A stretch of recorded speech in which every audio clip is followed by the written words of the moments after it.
জাতীয় নির্বাচনের আগে গণভোট আয়োজন করা উচিত কিনা এই প্রশ্ন ঘিরে সরগরম পুরো ফেসবুক। হ্যাঁ আর না লেখা পোস্টে চলছে তুমুল অনলাইন বিতর্ক। মঙ্গলবার বাংলাদেশ জামায়াতে ইসলামী নির্বাচন কমিশনের কাছে 18 দফা সুপারিশ জমা দেয়। এর মধ্যে অন্যতম প্রস্তাব ছিল আগামী নভেম্বরে গণভোট আয়োজন করা, যাতে জনগণের মতামত স্পষ্টভাবে প্রতিফলিত হয়।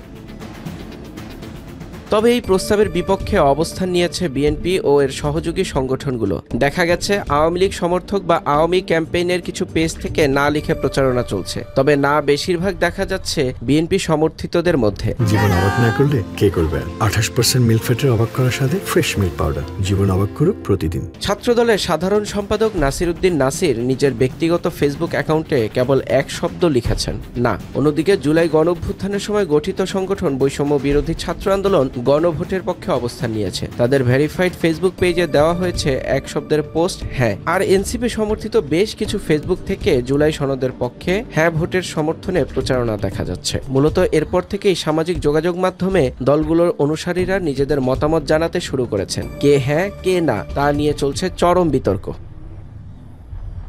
এদিকে গণভোট প্রসঙ্গে মত দিয়েছে জাতীয় ঐকমত্য কমিশনও। তারা নির্বাচনের আগে বা নির্বাচনের দিনই গণভোট আয়োজনের সুপারিশ করেছে এবং বিষয়টি নিয়ে দ্রুত নির্বাচন কমিশনের সঙ্গে আলোচনার তাগিদ দিয়েছে। মঙ্গলবার অন্তর্বর্তী সরকারের প্রধান উপদেষ্টা ডক্টর মোহাম্মদ ইউনূসের কাছে জুলাই সনদ বাস্তবায়নের সুপারিশমালা জমা দেয় কমিশন। কমিশনের সহসভাপতি ডক্টর আলী রিয়াজ জানান, সংবিধানের সঙ্গে সাংঘর্ষিক নয় এমন বিষয়গুলো দ্রুত অধ্যাদেশের মাধ্যমে বাস্তবায়নের প্রস্তাব দেওয়া হয়েছে। তিনি আরও বলেন, সংবিধান সংক্রান্ত 48 বিষয়ে জনগণের মতামত জানার জন্য গণভোটের সুপারিশ করা হয়েছে। গণভোট হবে কি না তা সময়ই বলবে। তবে এখন পুরো দেশ জুড়ে প্রশ্ন একটাই, জনগণের মতামত জানতে কি এবার সত্যি আসছে গণভোট?